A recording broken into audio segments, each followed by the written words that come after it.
Thanks to Liquorland for sponsoring this episode of Willow Talk. Score more this summer with Liquorland, and of course, choose to drink wise.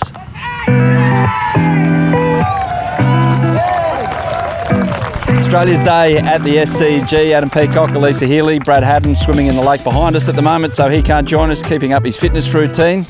Heels, how would you sum up that day? Australia. That's quite literally how I would sum it up. I think,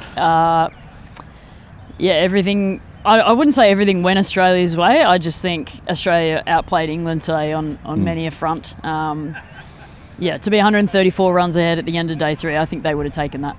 Absolutely. We're here thanks to Liquorland. Score more this summer with Liquorland. Choose to drink wise, of course. So the story of the day is the fact that Australia tipped past 500 late in the day. They had 7 50-run partnerships throughout the day at least. That is some kind of record, and they are batting England out of the test match bit by bit and breaking down their soul bit by bit as well, especially in that last session, Heels, 2.5-hour session, and that would have felt like 3.5 days for England out there. Well, it was a long time for England to be out there with the ball in hand. They haven't spent that much time out in the field for very long in Test match cricket over this sort of Bazball era. So, it was tough. It was hot. It was a tough slog out there for them. But, I just thought Australia, every time I think England maybe thought the door was slightly open, they closed it really quickly with someone coming in and getting a partnership going, scoring runs freely, or just looking really solid. And I think that, more than anything else, is demoralising when you feel like you might have an edge. When a batter comes out and it's just knocking the ball on its head, it doesn't feel very good as a bowler, I'd imagine. No, not at all. We'll talk about that in a moment, but more stats that matter. I saw Glenn McGrath late in the day. Somewhere in the region of 130 to 140,000 virtual seats sold today. Wow. Which is, of course, day 3, McGrath Foundation Day here at the Pink Test, and the J McGrath stand, and the fundraising that goes on. So that's just incredible. You got into the spirit, of course, on the television broadcast, and great day had by all. It was awesome. I mean, I love that this used to be the one day of the Test match where everyone sort of came in pink and got behind it, but now it's just the Pink Test, and everyone comes every single day to celebrate. I love the formalities this morning.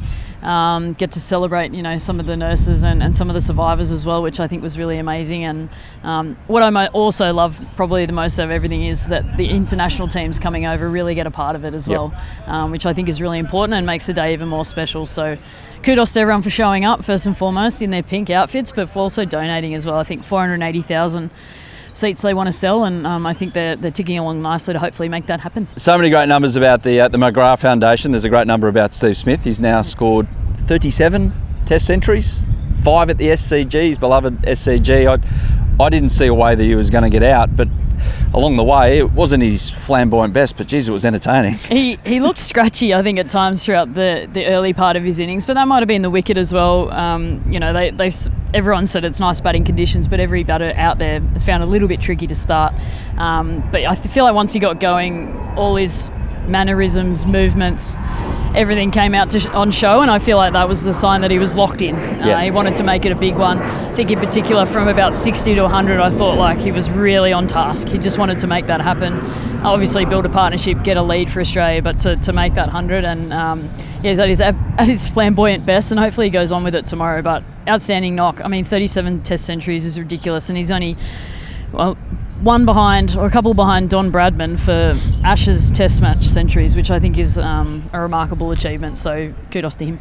Just amazing how he goes about it. I just wonder how many kids will go down to the nets before they go back to school and imitate what he does after deliveries, in between deliveries, ask for things moved 3 kilometres away behind the bowler's arm to get through things. Sunglasses, that was a new one. Reflection off Bryden Carst's sunglasses today. Something new every day with Stephen. It was interesting because I feel like Bryden Carst did not need to turn his sunnies around. That's an interesting point of the game. He doesn't have to do that. I mean, Steve Smith asked politely, but he doesn't have to do that. He could say, stuff you, they're sitting there, and that's exactly where they're staying. But I guess the game has always been played in good spirit, so they're willing to do that. But I don't think anyone is ever going to bat like Steve Smith again. I mean, Marnus might try for the rest of his career, but Steve Smith is so unique in what he does. Obviously, his numbers back that up, but he's just something else. But an incredible player to watch and very entertaining for everyone out there. Is it fair to say about Travis Head, who got himself 163, that once he got past 100, he was going to give it a go for 200, but he didn't really care the consequences if something went wrong on the way to that? Absolutely knackered he was. Well, I mean, we got the opportunity to speak to him at tea, and he said he was exhausted. I think he worked really hard to get through that short stuff spell. They just went really hard at him for an extended period of time. He fought, he worked hard.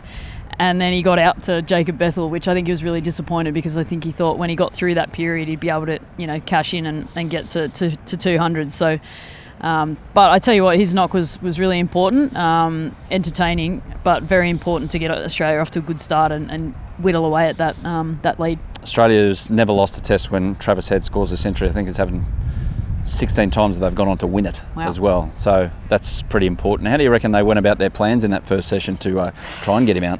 Yeah, I felt like a lot of the day today England looked without a plan, which concerns me a little bit. I know they went to the short stuff and that's some sort of a plan, but to be fair to them as well, they tried that plan and it worked the very first ball. Will Jacks just dropped it. When you think about it and you look back at Travis Head got dropped 3 times in his 160, and that was a big moment as well. Yeah. First time they sort of try something different, goes to hand and they drop it. So after that, I think they just weren't sure how to get him out. They tried a few different things, but never really executed anything for long enough to sort of make it substantial. So yes, the wicket's good. Looks to be a decent batting wicket, but you've got to at least think your way through some scenarios of how are we getting people out. How was Trav getting over his rehydration purpose back at when he came in and talked to you? Like Warner used to go and have a can of Coke and a pizza after a long day. I still remember in 2006-07, after he destroyed England at the Adelaide Oval to set up that victory, that he was just sitting there. He'd look like he had a hangover. And he was enjoying it as well, getting over that hangover. What was Trav like? He was completely fine. He just said he was exhausted, and I think he said something along the lines of, I won't be fielding today.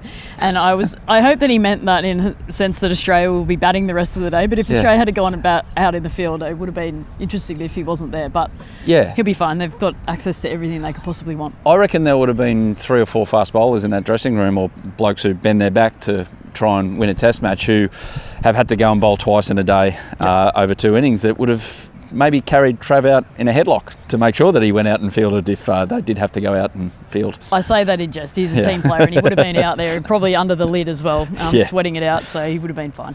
Cam Green, looked comfortable, cracks one for 6, beautiful hook shot, pull shot, whatever you want to call it, and then not long after, almost finds a way to get out. And I know that's harsh because we're judging Cam Green because we're all like disappointed uncles and aunties watching him going, he should be better and all of that, or a little more harsh.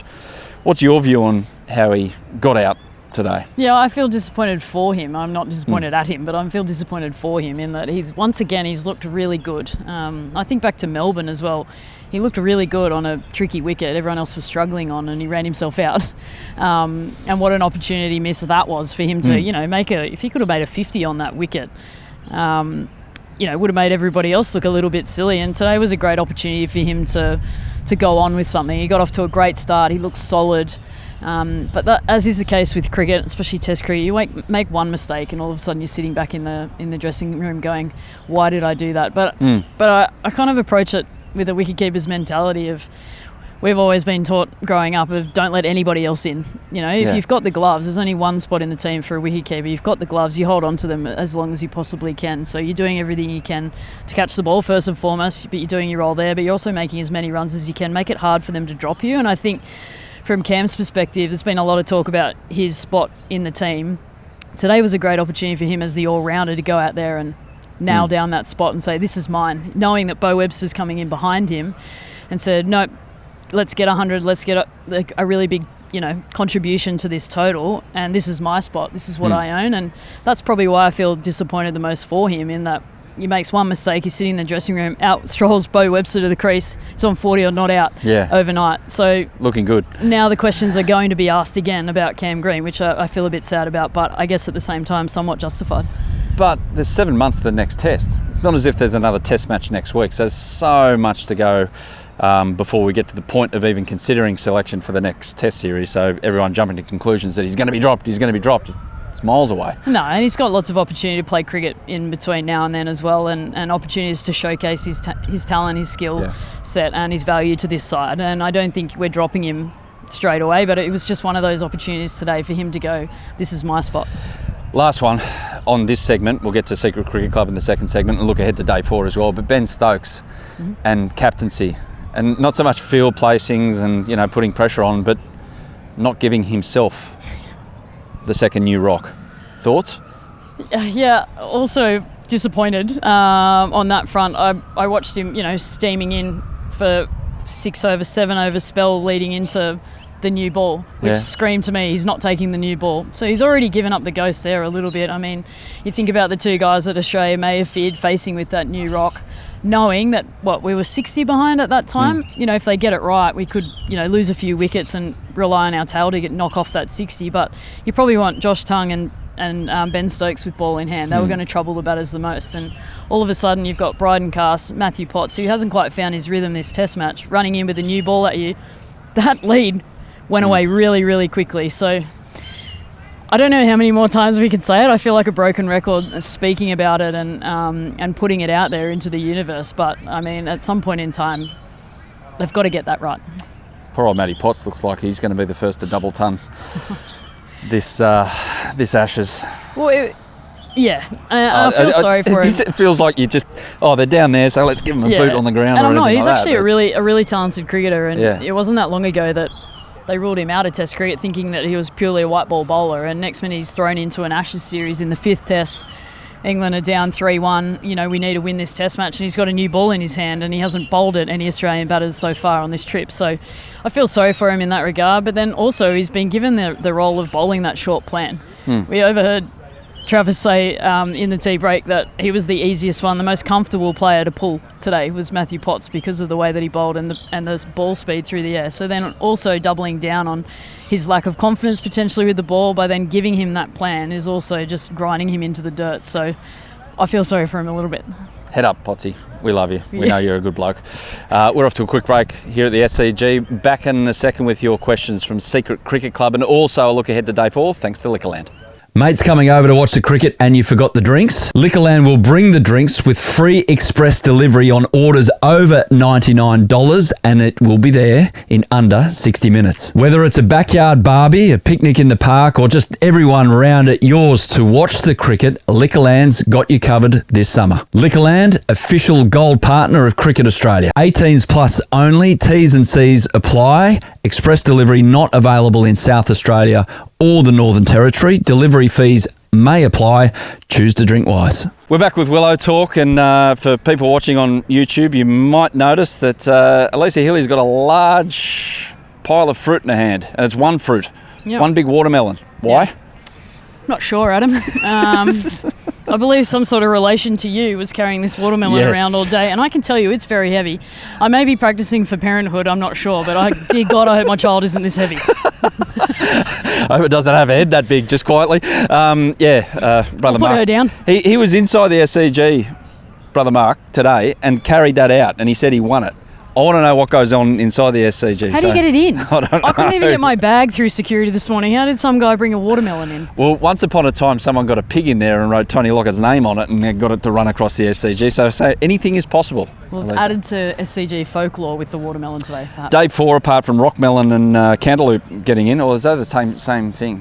Anyway, how many runs is enough for Australia on day 4? Look, I think... I just keep... Well, it comes down to time. I think how long do they think they're going to need to bowl England out? I think the lead of 150 is a nice little check mark for them to go, yep. Because automatically England need to get 150 before they even make Australia need to bat again. So I think that'll be a nice checkpoint for them. And then as many as they can get after that is a win.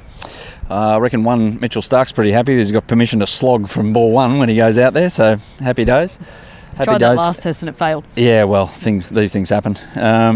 So, Secret Cricket Club questions. Bashra asks, what are a couple of words to define Trav's aura? Does Trav have an aura? Straya. Straya. So apostrophe Straya. I think he embodies everything that Australia think they are at the moment. Okay, fair enough. I'll sum that up by saying I actually saw David Boone the other night. we were driving around Sydney and saw Booney, and I said in the car. So you're just driving randomly around Sydney and you saw David Boone? Yes, we were in Double Bay and Booney walked past. I said, "Oh, it's Booney." And Mitch said, "Travis or David?" And I said, "No, it's the real one." Yeah, cool. Yeah, it's the original Booney. So Trav is morphing into that, and I think Australia love it. DC. She loves cricket asks, who needs a hug after day 3? Well, Matthew Potts, I think. He needs a lot of love. Matthew Potts, and maybe Ben Stokes might go to Marnus for a little cuddle as well. Well, Matthew Potts has a suburb named after him in Sydney, Potts Point, where he could find a few hugs, I reckon. So, anyway, that's by the by. Prebz says, nightclubs. I'm not even going there. Prebz says, we hear Aussie legends in commentary critiquing batter techniques every day. How often do they actually go down and speak to them after play? I would say never. Regularly. I mean, we're chatting not about technique though. Chatting about life. Well, at the end of the day, we're paid to critique what's going out out in the field, and ultimately, if your technique is your technique and it's being effective for you, we'll probably won't bash you for that, will you? Will we? But do you have that in your mind when you're actually commentating, as if to say, I wouldn't like someone saying this about me if I think I wasn't quite getting it right? I mean, it's going to happen anyway, but I do that to myself. I always thought that I look like Ricky Ponting, but I rewatched some vision of me and it looks nothing like him. So you may as well just pile on in because I already do it to myself. Yeah, look like me at North Sydney Up. Yeah. No, not that bad. Tommy from Victoria says, Murphy's selection looming ominous now? Mate? Yeah, yes and no. I think they might rue the non-spinner selection, but at the end of the day, they've actually extended their batting lineup, which has come in real handy at the back end of today as well to get them up to a decent lead. Bo Webster could come into play. We saw Jacob Bethel do a fantastic job with the ball today. I thought he put the ball in decent areas and did a good enough job. Will Jacks actually came up the back end and got some turns. So someone like Bo Webster, Travis said, they could always play a role, but the wicket's going to deteriorate pretty quickly, I reckon, over the next day and a half. So the quicks might actually do a lot of that damage anyway. John asks, why did Joe Root have budgie smugglers in his pants at short leg? I missed this. I saw this as well, and I was a bit confused, and I was more worried about the television and how is he going to get these on TV? Is he going to drop his dacks in the middle of the ground? But I have heard from reports it potentially wasn't his box, so for hygiene purposes, they covered the box for him to use. Yes, that's smart. Yep. And I'll leave that there. Chris asks, how do you approach comms, Heels? What does your day/prep look like? Well, if you followed me into the commentary centre, my day revolves around me sitting watching the cricket on a TV, which is what I'd be doing at home, but evidently I'm wearing high heels for this edition. Not a lot. I mean, I feel like as a current player in particular, I feel like my role in that is to provide analysis as to, what's going on, maybe what the thought processes are, what the game situation is. So the prep is there. I watch a lot of cricket. I feel prepared in that regard, but it's more just to commentate on what's happening out there, and I just genuinely enjoy sitting around watching the TV with some people that I grew up idolising. So, I mean, I'm living the dream. Well, you always say to me that sometimes your comments when you're playing are interesting, but at the moment it's all love for Healy in commentary. So, well done. Thanks, everyone. How embarrassed are you? Yeah. Amazing. No. James asks, was Uzi's shot a bad shot or a good ball that dismissed him? It's a pretty good pill. A good ball, I reckon. Yeah, I mean, and that's the beauty of Bryden Cast a little bit, is that he can jag you a wicket out of nowhere. He bowls a lot of stuff in between, a lot of shorter stuff, but he can actually, when he pitches the ball up and it's not as floaty, he swings it. And he undid Usman with a pretty good delivery. And so fast, it's a very good question. Who is doing Steve Smith's washing tonight? The hotel, I would assume. I mean, that was one of the funniest probably half hours of cricket that I've seen, especially at this ground, is that him spending more time on his back. And to be fair, I think we missed over how good of deliveries they were. He almost got filled in twice. Spent a bit of time on his backside, but I mean, it's a beautiful setting to play cricket. There's hardly any mud, dirt, anything out there, and yet Steve Smith's covered in it. He found it. He finds a way. He found it. He's going to get that dry clean at the hotel at the princely sum of $120 for one shirt in the hotel that the Aussies stay at. That's us for day 3. Day 4 tomorrow could be when this all ends. Hopefully not. There will be a day 5. Who knows? Heels, thank you for that. Thank you. Thanks to Liquorland as well. Score more this summer. Thanks to Liquorland. Choose to drink wise. We'll be back for day 4 at the SCG tomorrow. Thanks for listening, watching Willow Talk. Yeah, thanks for watching the Willow Talk podcast on YouTube. Don't forget to hit the subscribe button so you don't have to miss an episode wherever you are. And while you're at it, check out these videos up here. They're mostly good.